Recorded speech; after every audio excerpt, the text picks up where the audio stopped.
I stand before you not as an individual, not as Ibrahim, but as the embodiment of the collective voices yearning for peace, justice, and a future filled with promise for children affected by armed conflict.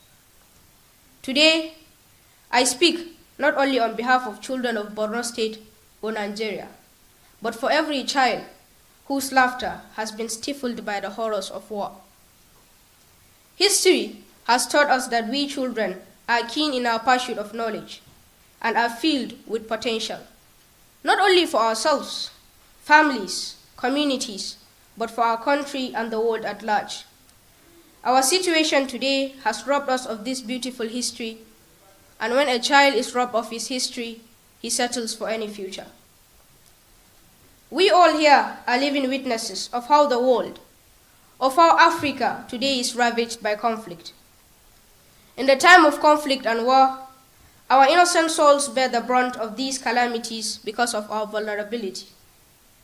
I can beat my chest and say with vivid clarity, believe me, no one, absolutely no one, can justify the killing of a single child. Can you justify the killing of a single child during conflict? If there's a word that could describe how more than innocent we are, then we will have said it 1,000,000 times.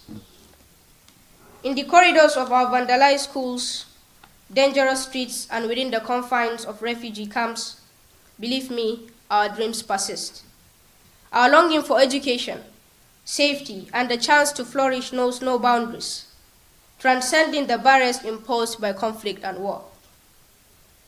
Malcolm X said, and I quote, "Education is the passport to the future, for tomorrow belongs to those who prepare for it today." Today, our classrooms are burned, our teachers killed, our parents brutally murdered. Our roads to school are no longer safe. Our schools that we regard as safe havens are now battlegrounds, and unfathomable of them all, our innocent souls are taken away from us. Then tell me, how are we preparing for education today?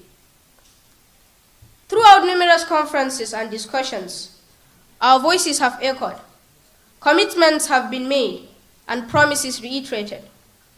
However, it's imperative to acknowledge that speeches alone cannot heal the wounds of conflict-ravaged childhoods.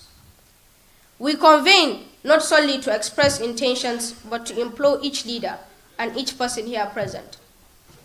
The time for decisive action has arrived. Words unaccompanied by tangible actions are just air in motion. Accountability must be the cornerstone for our collective effort.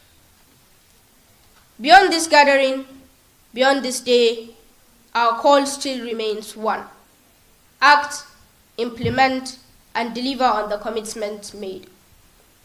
Leaders, I urge you to heed this plea. We are not just statistics, we are promises of a brighter future.